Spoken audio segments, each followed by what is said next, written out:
Namo Pansa Sakyamuni Pho. Namo Pansa Sakyamuni Pho. Namo Pansa Sakyamuni Pho. So we have come to the 16 exercises, or here they are called the 16 aspects of the practice called mindfulness of in-breath and out-breath. We have also explained that these 16 exercises, they are connected with the practice of the 4 foundations of mindfulness. And the practice of 4 foundations of mindfulness is explained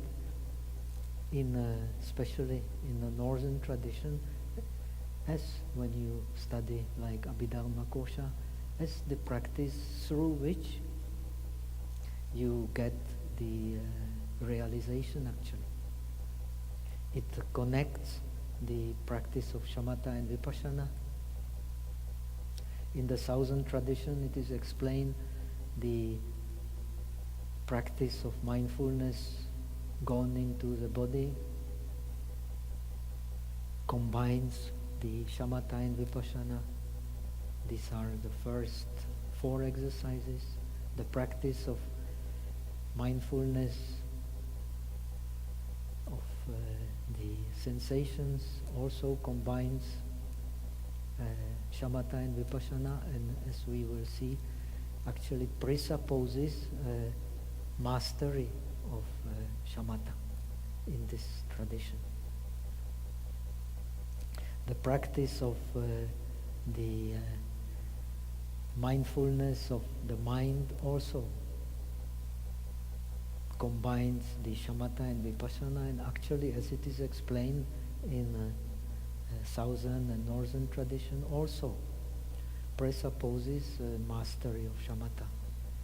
And finally, we come to the practice of mindfulness of the mental objects connected with the process of liberation.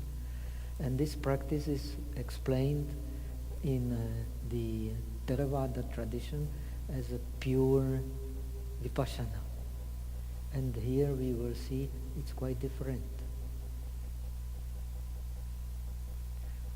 But also there are 2 ways of getting liberation. One is with the help of the dhyanas, and the advantage of this way is that one can study all the different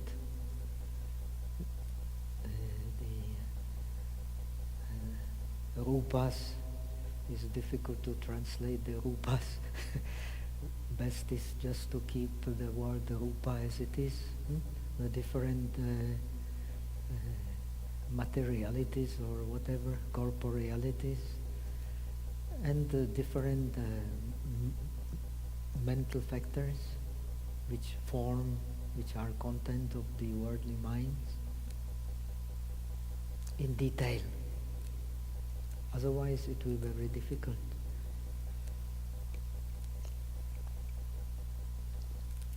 So you have in the tradition of the explanation of practice of mindfulness of the breath, you have the mindfulness for the jhana yanikas and for the vipassana yanikas. The jhana yanikas are those who use the jhanas to accomplish the practice, and the vipassana yanikas are those who don't use the practice of the jhanas. But still, they have to master the shamatha in order to accomplish the practice, at least to the stage of the proximate samadhi, which allows to see the momentariness of the five aggregates.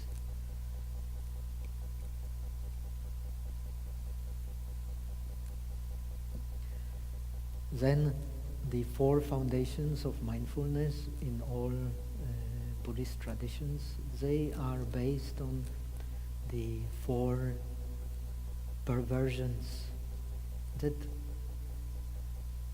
prevent the beings for see things as they really are.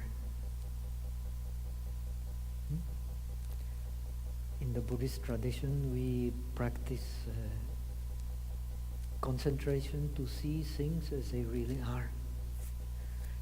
Without concentration, we cannot see things as they really are. Impossible. So, even if one is a vipassana yanika, he still has to rely on concentration. And the practice of the mindfulness gone into the body is to remove the perversion of experiencing the pure in impure.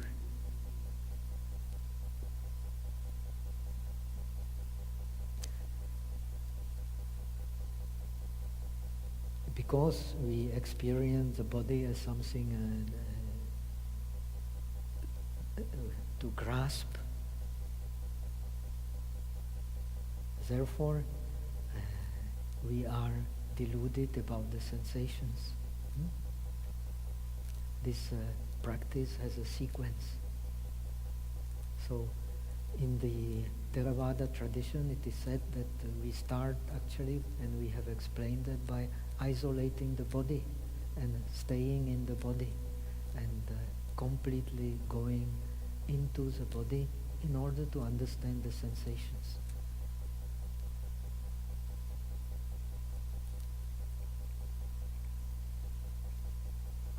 So the mindfulness gone into the body also contains the contemplation of the four elements. It contains the contemplation of the bodily postures. It contains the contemplation of awareness of all movements in the bodily postures. It contains also the meditation on the bodily parts. And there are two kinds of meditation on the so-called impure, to counter our attachment to the body.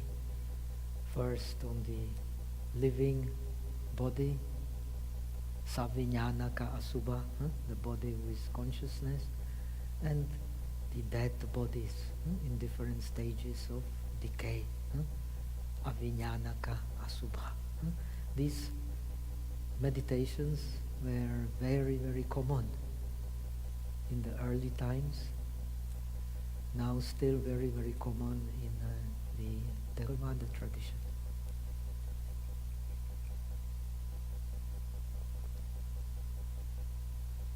Actually, like in Abhidharma Kosha, to practice concentration, they only mention two objects. In the Visuddhimagga, you will find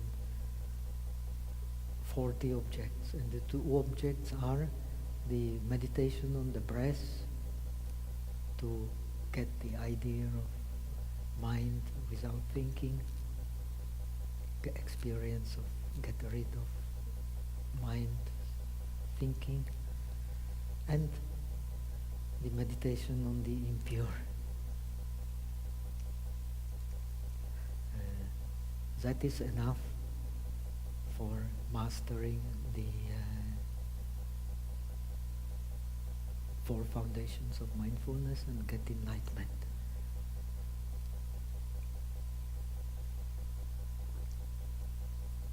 So the confusion or perversion in regard to the sensations is we consider the impermanent, that which is subjected to the unsatisfactory nature of impermanence as the real object of happiness.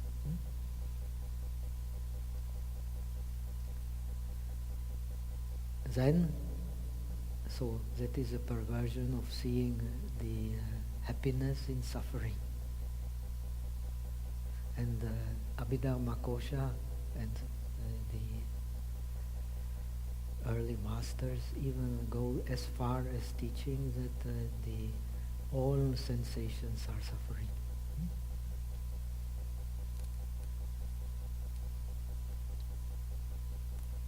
Then, because we have already explained, because the differentiation of the worldly mind, which is bound by defilements, is in regard to sensations.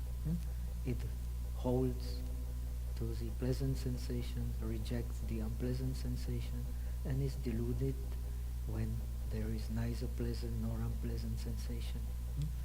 This is also contained as this is also explained as the base of ignorance.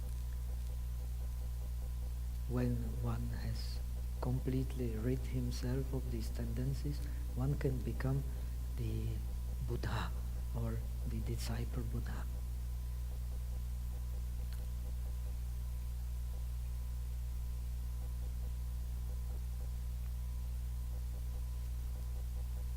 And the mind is identified with the self. We beings, we always tend to identify the mind with the self.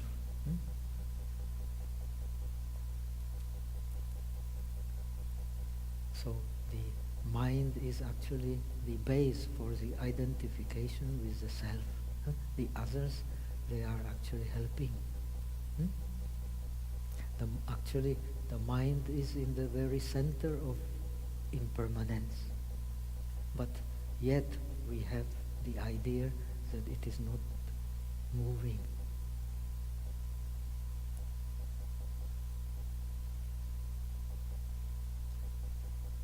And the impermanence of the mind is based on the appropriation of the four aggregates. Because we appropriate the four aggregates, we attach to the four aggregates, we grasp the four aggregates, therefore we experience the impermanence of the mind. Very important to understand.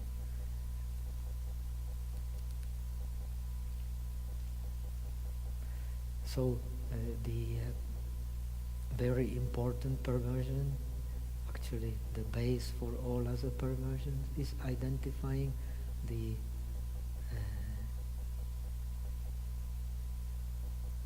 self with the mind. Identifying the mind with something permanent. And because we identify mind with permanence, we believe in the self. So the mindfulness of the mind is to lead to the abandoning of the perverted view, perception, and differentiation of seeing the mind as permanent. So it removes the perversion of seeing permanence in impermanence. The worldly mind itself is the base for impermanence.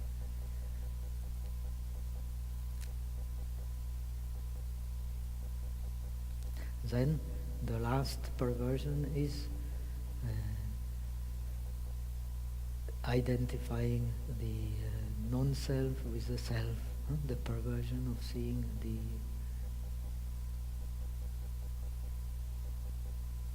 self in the non-self. And that is abandoned by meditation on the objects of the mind, or mental objects. We can also translate the mental objects related to the process of liberation.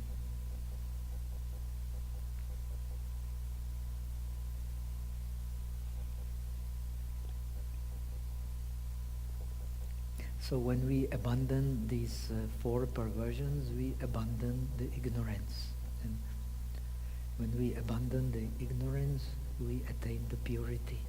And attainment of purity is, we always recite, is what all the Buddhas have taught and will teach. And in this tradition, the abandoning of purity, the abandoning of impurity actually means the abandoning of all grossness. And the abandoning of all grossness is the state of Buddha. The state of Buddha, perfectly enlightened Buddha. That is the state of the body of the truth, the Dharmakaya, which is attained only by a fully enlightened Buddha, Samma Sambuddha.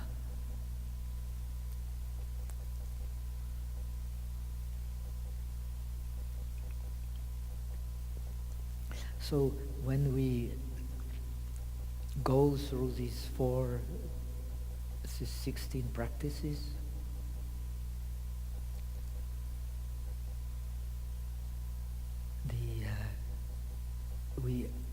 we can fulfill the conditions for awakening. They are the base for fulfilling the conditions for awakening.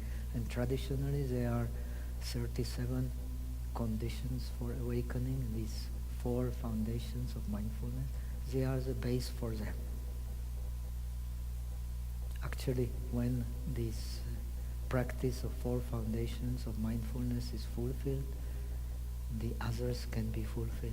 When it is not fulfilled, the others cannot be fulfilled. And the others, they are the 4 right efforts leading to 4 foundations of supernatural powers.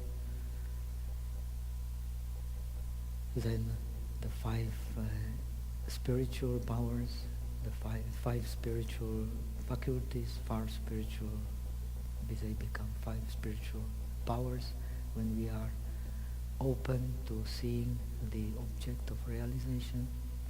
Then the 7 causes of enlightenment or factors of enlightenment, when they have ripened, the Eightfold Noble Path, which is the middle path in the Buddhist tradition, the only way to attain the full liberation. And this, yesterday we have explained, this Eightfold Noble Path can only occur in its complete form when the object cannot be grasped.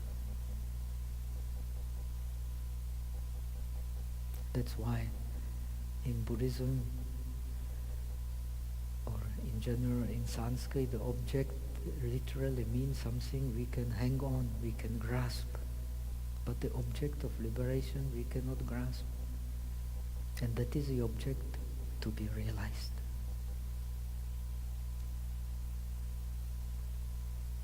So this is the, so to say, the perfection in the ideal of non-violence. But this is very often misunderstood.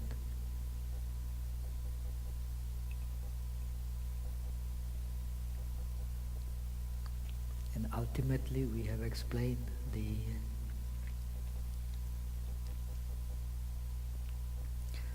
supermundane and worldly reality. Finally, they have to merge into one, because the Arahat is still alive.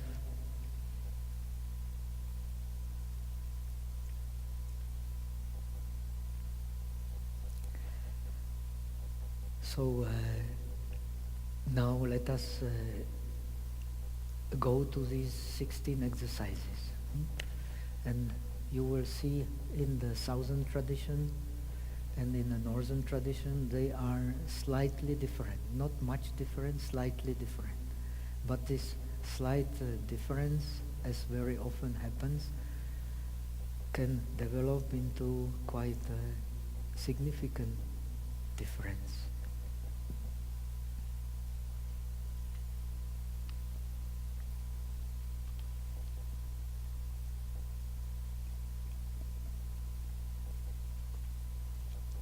So the first 4 exercises we have already covered. They are practically identical. The only difference is that the first 2 exercises with understanding breathing in the long breath, with understanding breathing out the long breath, with understanding breathing in the short breath, with understanding breathing out the short breath. In the Pali tradition there is no I learn, or here it is translated I authentically experience. This is not there. Why? Because these are preliminary exercises. Preliminary exercises to develop a clear mental image of the breath. In this tradition, without the clear mental image of the breath, you cannot master shamatha, and you also cannot master vipassana. Impossible. The meditation cannot happen on a non-clear object. We need a clear object to meditate. And you get this clear object by this preliminary exercise of watching the long breath and short breath. Then you get a clear concept of the breath. Why? The long breath is neither long nor short.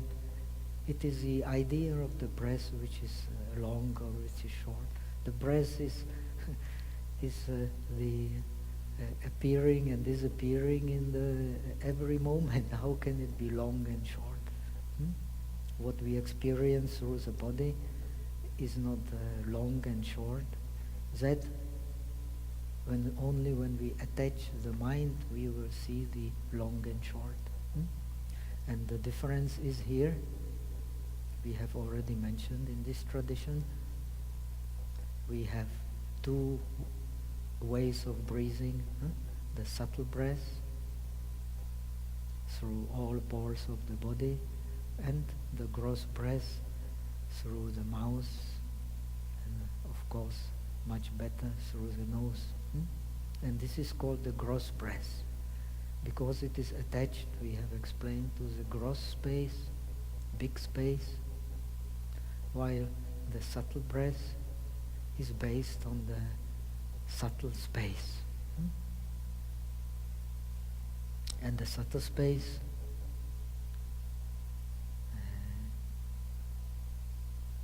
is everywhere. The gross breath and the subtle breath, of course, we cannot strictly separate. It is very important to understand, because the breath is because the space is everywhere. According to Abhidharma, the space means the, what do you say, parirupa. It means the boundary of the form is the space. If there is no boundary to the form, we cannot experience any form. Very important to understand. Whatever we experience as a form is because there is space. And we experience the form of the breath by means of the big space, which is called Saushiriam in Sanskrit. And we experience the subtle breath by the subtle space, and which is here explained as the pores of the skin, Romakupa.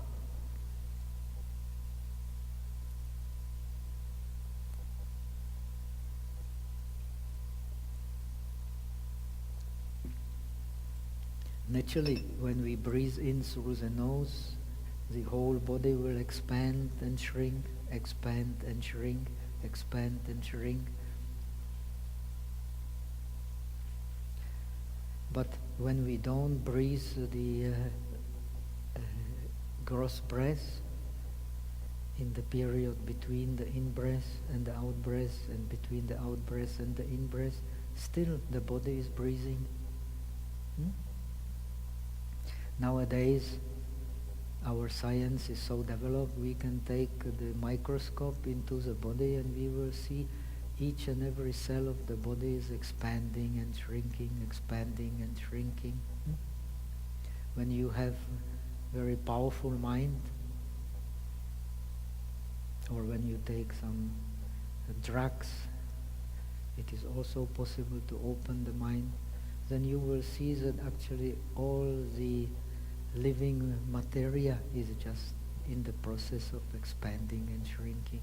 The leaves, the trees, the flowers, everything that has life is expanding and shrinking. That is breathing.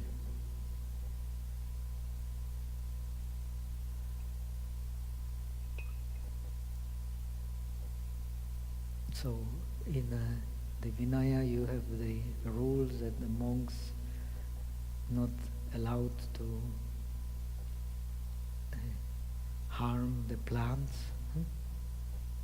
This is connected with this idea of the plants being the one faculty, living organism. They are living, and but actually they don't have mind. So it is not a real living organism as such. But in India, not only in India, all around the world we have the stories of plants, trees turning into beings. So due to this, the Buddha has coined this rule because the people believe in that.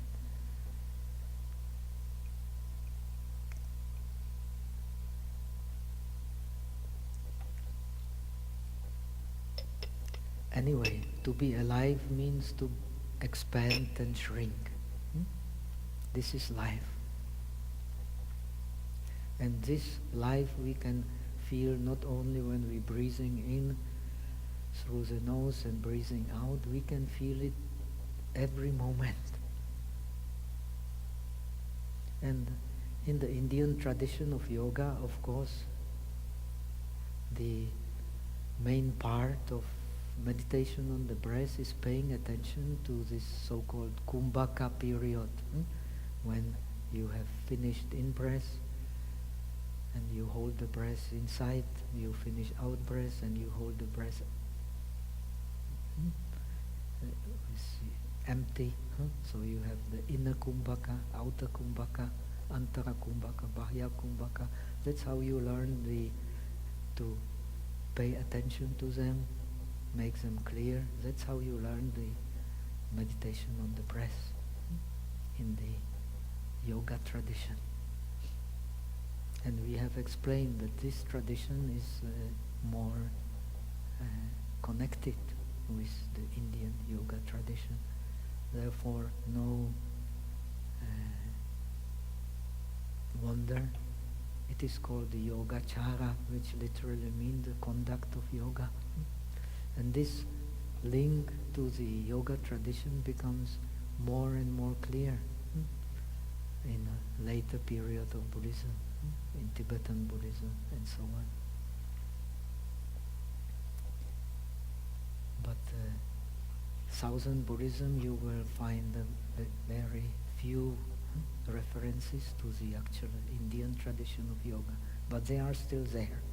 Even in Visuddhimagga, when you read the introduction of the meditation of the breath, sitting in the straight posture, and how when you sit in the straight posture the feeling is different, and you should sit so that when you finish your meditation there are no folds on the sheet that you are sitting with such a firm posture. This is also reference to the science of asanas.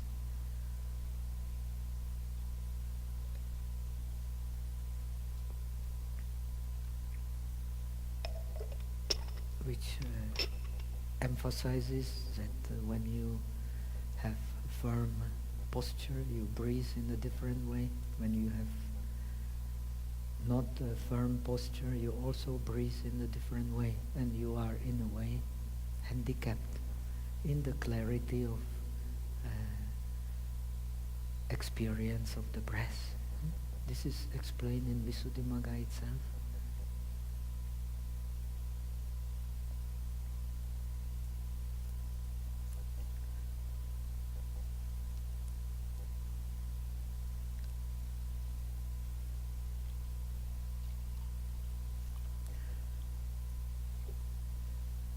So when you can know very clearly each and every long and short breath, then you can naturally go into the second stage which we have explained, which is following of the breath. This following of the breath then becomes a natural result of knowing with wisdom the in-breath and out-breath. A natural result. When you know, keep on knowing the in-breath and out-breath, you will go into the more subtle states of mind. When you have the more subtle states of breath, you get the more subtle state of sensation, of mind. So you prepare for placing the mind on the mental object that you have created in the stage of following the breath.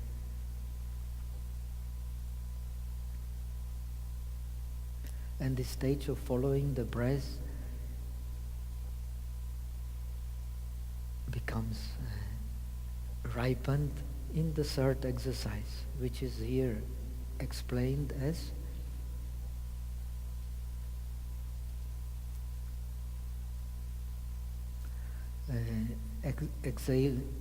inhaling one authentically experience, exhaling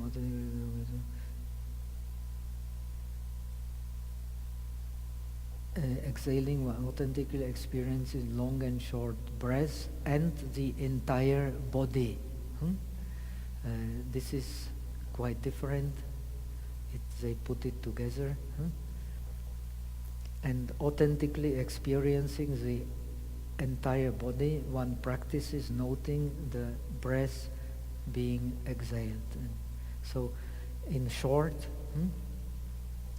the Pali version is much more clear. It says, I learn. And it has a meaning. When you read the Visuddhimagga, I learn means I go deeper into the meditation. I learn to breathe in and breathe out while experiencing the whole body. And here you will find the beginning of a quite important difference. This experiencing the whole body is here taken literally.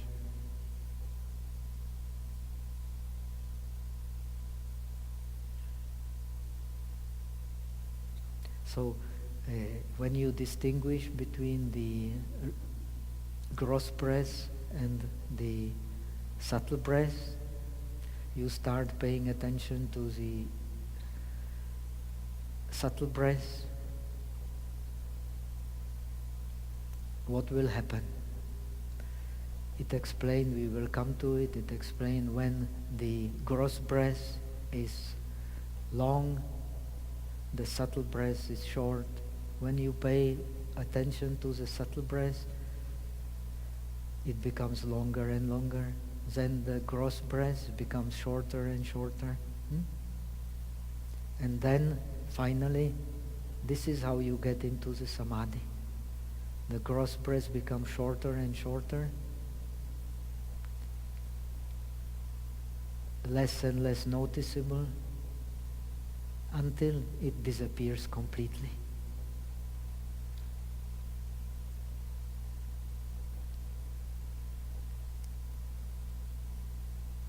Because you're paying attention to the subtle breath.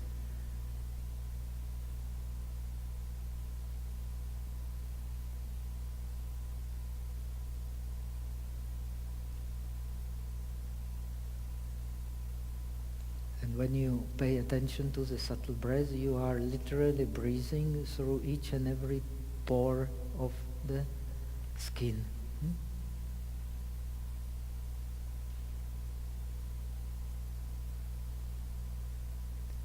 Then when you pay attention to the subtle breath, the gross breath goes into background.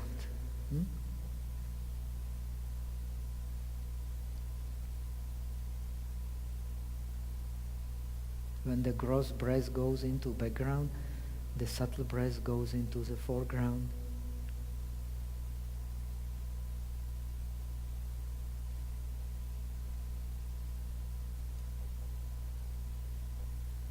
So the meditator literally breathes through the whole body.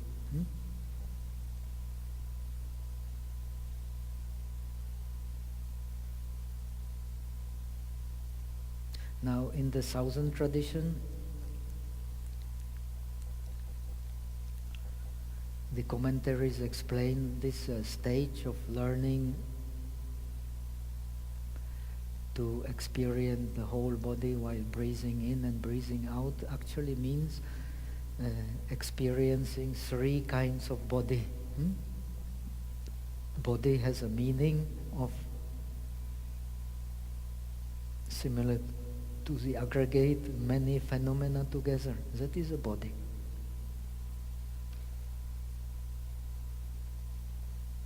So we have the body of the breath. Breath is also experiencing the body of the breath, means experiencing the four elements. You cannot experience the wind separate from the earth and fire and water. When you experience the wind, you experience hardness. What is moved is the earth, water and fire. What is moving is the wind. And you cannot separate that which moves and from that which is being moved. They come together, so they are body.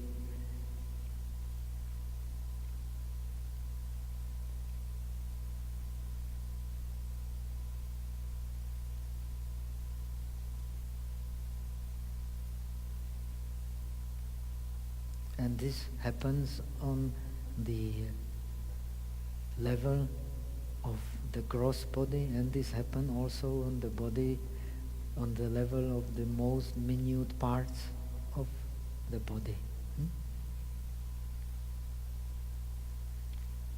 Using the scientific language, on each and every cell is expanding and shrinking, expanding and shrinking.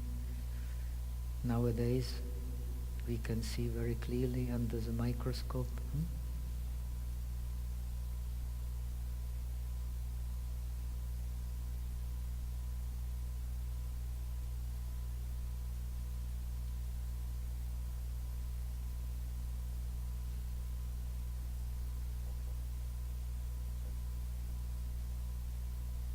Now this subtle movement is related to the circulation of the blood.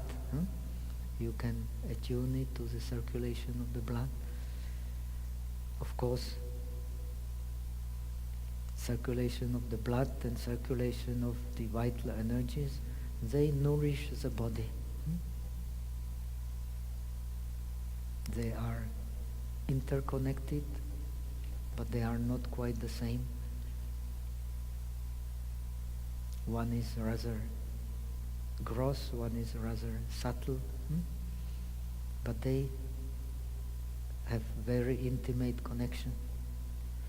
Like between these cells, even in the leaf, you will find veins, right?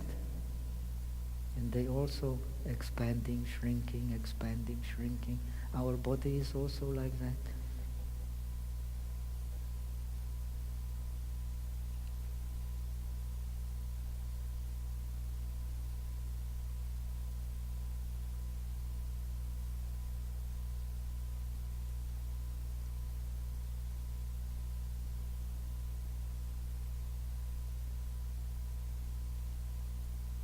So being alive means being part of this movement. When this process of expansion and shrinking is not there, then the organism dies. Like now the leaves in autumn, it falls down.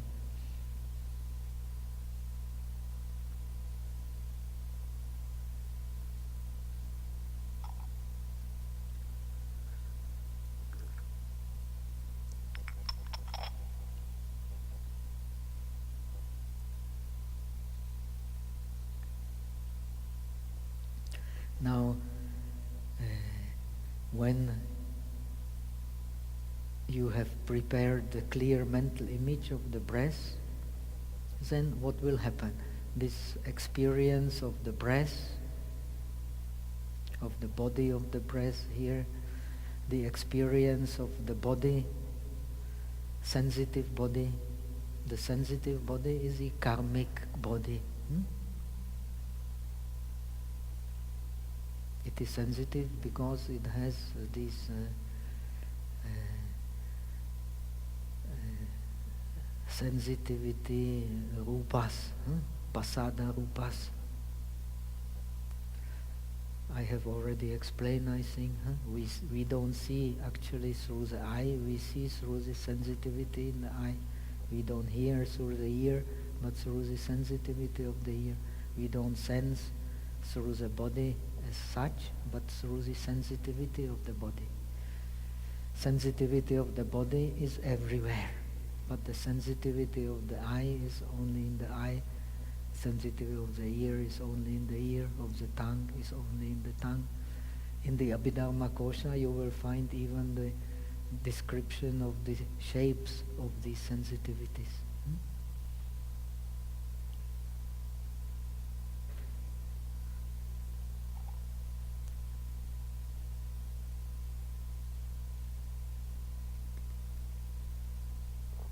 So the feeling of the sensitivity of the body, which is a base for the breath belongs to the body. It is based in the body. Without body, no breathing. And finally, the body of the mind, which observes the breath. Now, the difference is in the Theravada tradition, we have explained you have 4 stages of samatha, the counting, the following, the touching, and the placing. In this tradition, only 3 steps. In Chinese tradition, Tibetan tradition, no mention of the 4th step. It is very significant.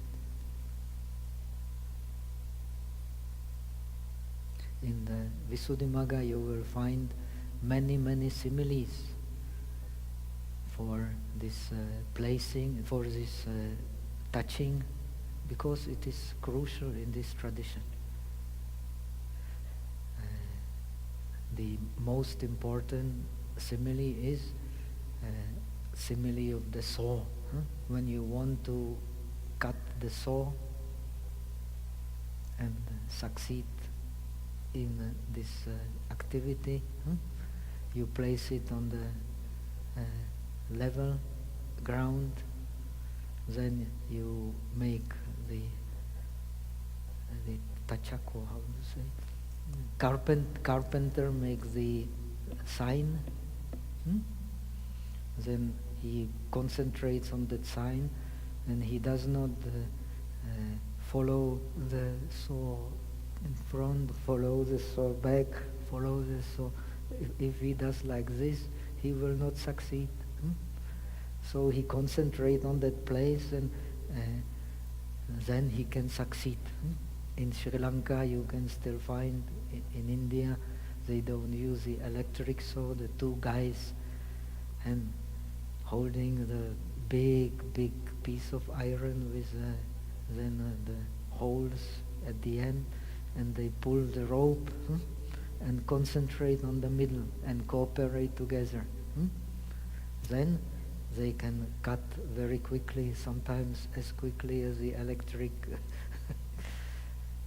but they have to concentrate and put all the force into the this concentrated movement on the place of touch. Then they work very fast and succeed quickly in their effort. This is what all this you will find in Visuddhimagga. So this is touching.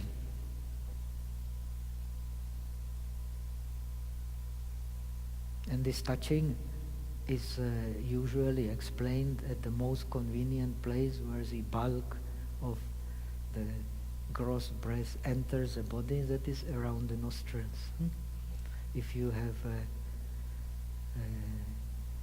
very pointed nose, like some Westerners have, it may happen on the tip of the nose. If you have a more flat nose, like most of the Asian people have, Far Eastern people have, then on the upper lip, wherever you can feel the touch very clearly, there you pay your attention. Some teachers explain you concentrate at the point, touching point there, so people it is wrong. That place should not be too big, should not be too small. You should be very comfortable. That's why we always teach relax, relax, relax. Then you can feel the breath clearly and follow each and every in and out breath, whether short or long. Then you will succeed in having a very clear mental image. When the mental image becomes very clear and mind focus, then it can appear with colors or with light. This is how you develop the shamatha nimitta. In order to enter the dhyana, you have to have shamatha nimitta. As Visuddhimagga explains, some objects of meditation don't have this process. The meditation on the breath or meditation on the kasinas, they have this process. First you have a preparatory image, then you have the image which you can grasp, and the object of the placing is then so-called the reflected image, Patibhaga Nimitta, which they translate in Chinese as Xiang Si, Xiang Si Xiang, or Si Xiang, Xiang Si to Si. Si Xiang means a reflected image. Patibhaga Nimitta. Very similar to what you have learned in the Yogacara, this Pratibimba.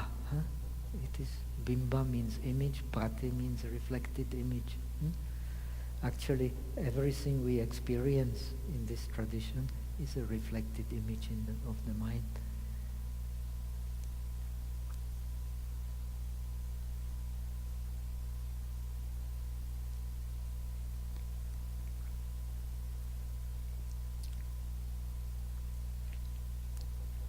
So,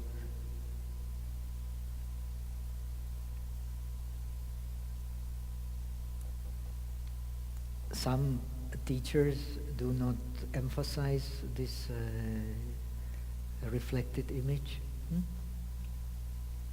and they emphasize the sensation.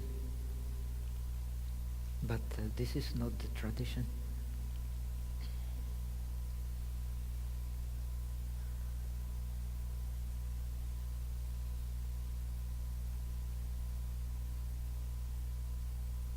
Now in this text also we don't have a mention of a reflected image, but we learn that everything that we experience in meditation, in shamatha and vipassana, is actually the reflected image. So very interesting.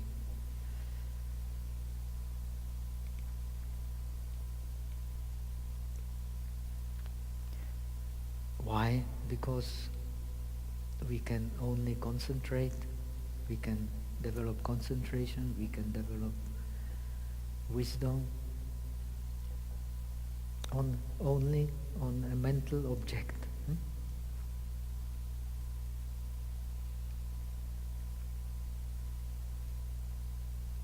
This is rather different from the Theravada tradition. But not quite, because it has also the roots in the agamas.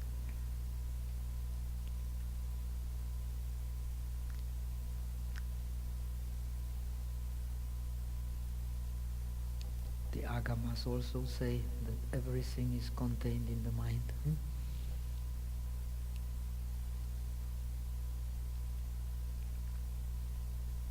So this is the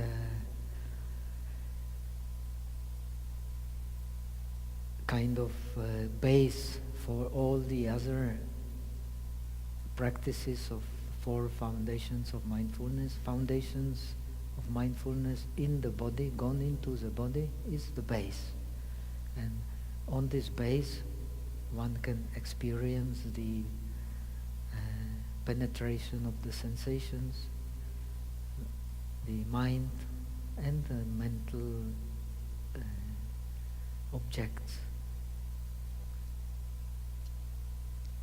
If this base is not there, one will not experience. This is very important to understand. Therefore, this mindfulness gone into the body is most highly praised.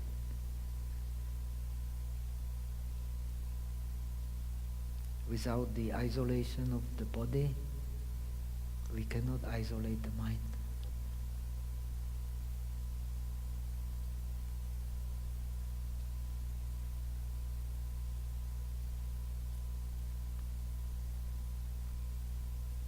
Now let us go to the explanation before we cover the other exercises. I think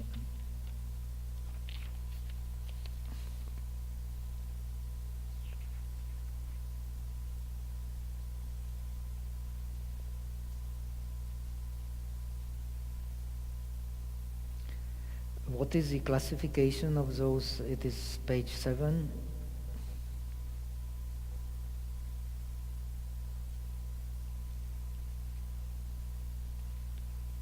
What is the classification of those 16 points? If one observes the 4 practices, one achieves the 4 applications of mindfulness. In order to eradicate the remaining fetters, one begins to focus attention on the object of the inhalation and exhalation. So we have explained in this tradition, you go to these 16 exercises after having actually achieved the direct path of seeing. This is very significant. But it does not mean that you cannot practice them, actually, at least I understand in this way, only when you are Sotapanna, when you have actually experienced nirvana. You can practice them, but they will not be the means of liberation, in the sense they will not accomplish the middle path.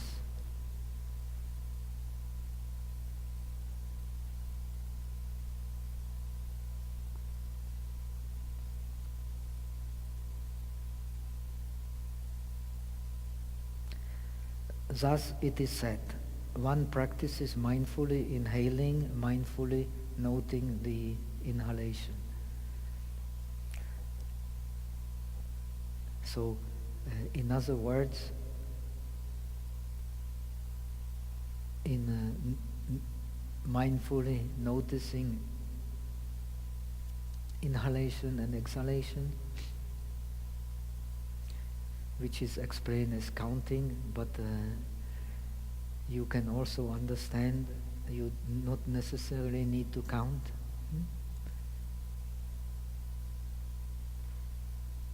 And when you mindfully notice these in-breath and out-breath, you can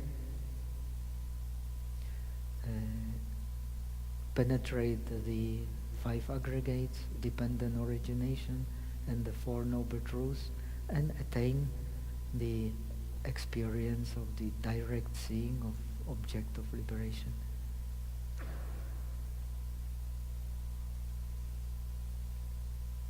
When focusing on the inhalation and exhalation, if a long inhalation occurs, one practices noting that a long breath is inhaled. If a long exhalation occurs, one practices noting that the long breath is exhaled. This is the same, no difference. When focusing on the interim inhalation or exhalation, if a short breath is inhaled, one practices noting the short inhalation. If a short breath is exhaled, one practices noting the short exhalation. So this interim period can also be long or short, and in this interim period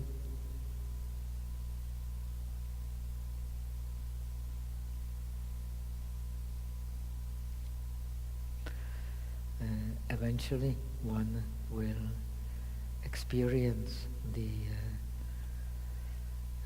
whole body of the breath.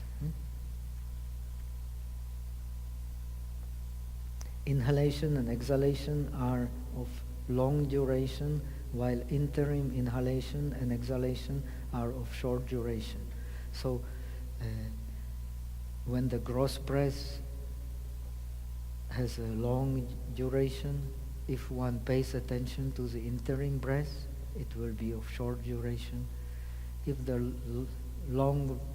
gross breath is of short duration, when one pays attention to the interim breath, then the interim breath will become longer and longer.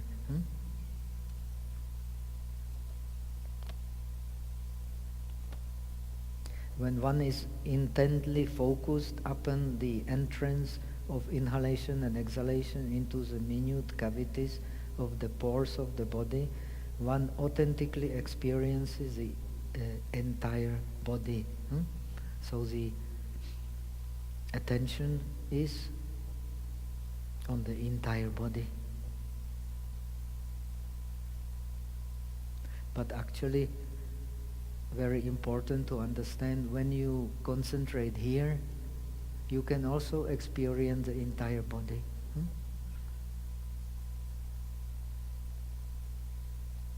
Because the entire body is a base for the breath. But your attention remains here, remains at the one place of the touch. Therefore, the place of the touch is the place where you develop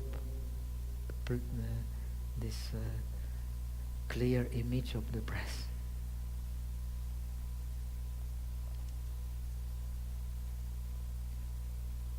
And when a breath is inhaled, one practices authentically experiencing the entire body and noting the inhalation. If a breath is exhaled while authentically experiencing the entire body, one practices authentically experiencing the entire body and noting the exhalation.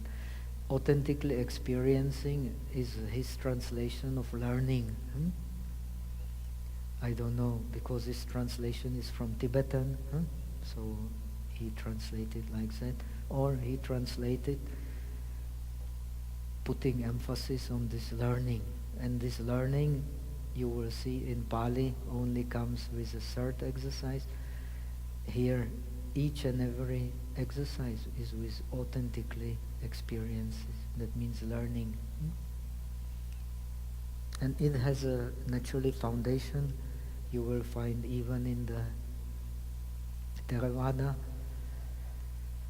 while authentically experiencing the long or short in-breath and out-breath, if you can follow this long, short, or short in-breath and out-breath, it will become more and more subtle.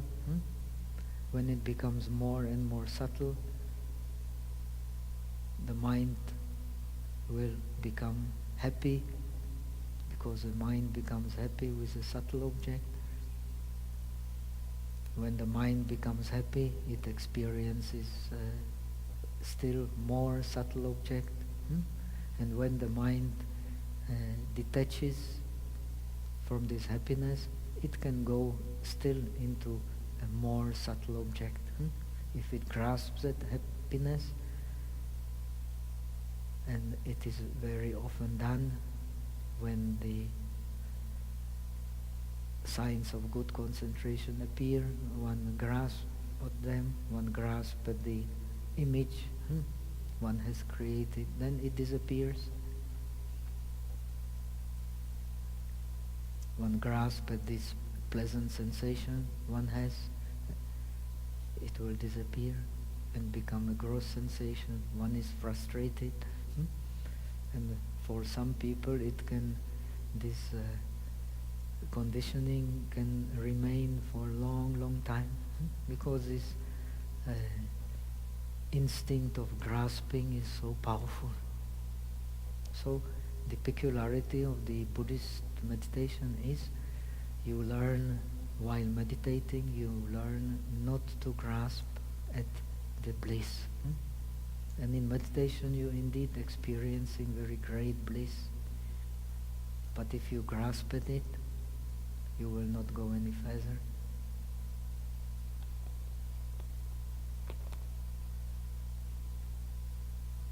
If a breath is exhaled while when the inhalation and interim inhalation have ceased,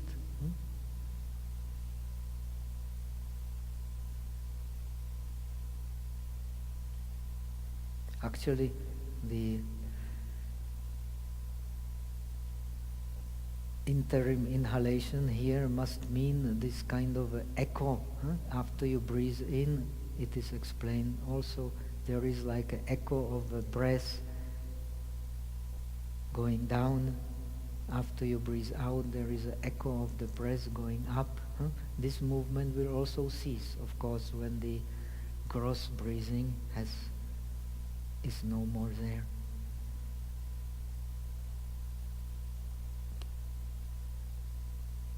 And one is focused on the circumstance of the absence of inhalation and exhalation, when the exhalation and interim exhalation have ceased, and when the inhalation and interim inhalation have not occurred, there is absence of exhalation and inhalation. When one is focused on the vacuous circumstances of their cessation due to their absence, vacuous, the very important, still the cells are breathing. If a breath is inhaled upon really refining the bodily formation, one practices noting the inhalation upon really refining the bodily formation. This explains the process of sublimation of the breath. In a Chinese translation, you will actually find not just sublimation, but like removing. But in Pali, it is pasambayam. Kaya sankharam asasisamiti sikhati, pasambayam kaya sankharam pasasisamiti sikhati. I learn to breathe in and breathe out while sublimating the bodily formations. We have explained bodily formation is the name for the breath, because remember I told you the simile, this body can move only by this mind created corporeality called breath. This body is compared in the commentaries to the cart. In India they still use the bullock carts. The bodily corporeality, bodily wind element, mind-created wind element, which is everywhere, even the subtle, is like the bull.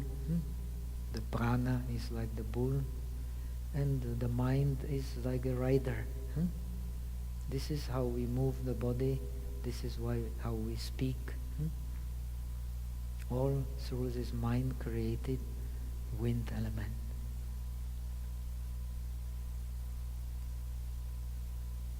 And here we have it translated as the vital energies, which is not bad. It is very subtle indeed. The Western, the scientific approach is the nerves, but in the Buddhism we does not speak of nerves, but speaks of the mind-created wind element.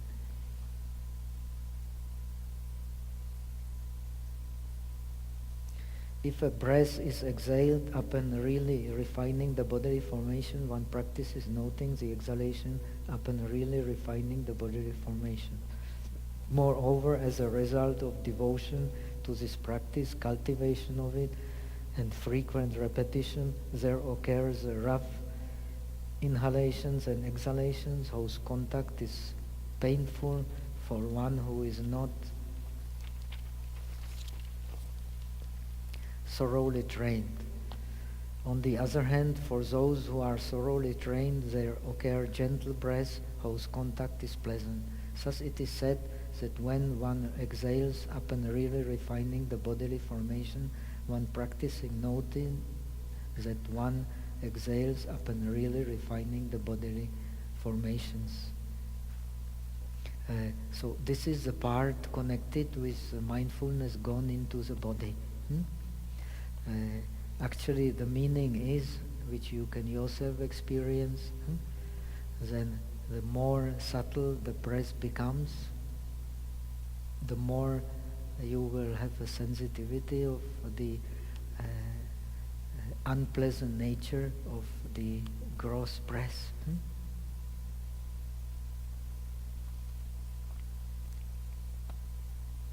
Through experiencing the subtle object,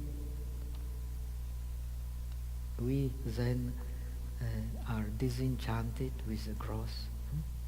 And this is how you go into the higher and higher stages of the jhana, until the breath disappears.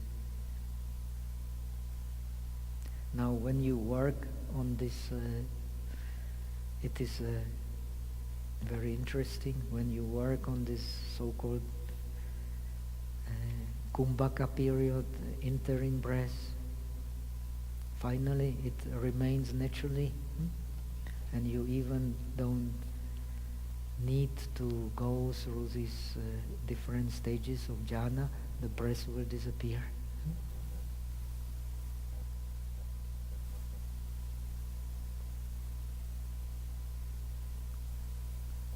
Through the attention to this very subtle breath, subtle prana, you can get a very, very powerful concentration, and you don't need to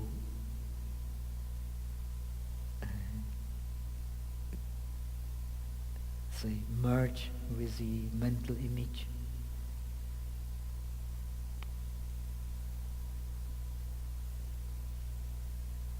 So you can observe these subtle energies, these meridians, and connect them together. You can do the mental acupuncture, mental massage. You don't need the needles, but it can be very dangerous if you don't know. Please don't do it. You may do the mental acupuncture and forget the needle there. Then it may lead to some serious disorders as it is described here. But of course you can do, when you have more concentration, you can do the mental massage, mental acupuncture, no problem. But you have to be very careful and do it best with the guidance of an experienced teacher. Anyway, so we have this mindfulness gone into the body. We also know that this mindfulness gone into the body has the shamatha part and the vipassana part, and we can combine them together to attain the realization, provided we know the whole. Without knowing the whole, without penetrating the special characteristics and the common characteristics of the 4 or 5 aggregates, which naturally leads to dependent origination, and dependent origination to the penetration of 4 noble truths. Then with this exercise we can then experience the path of seeing. Now the time is over, so we will continue in the evening and go quickly through this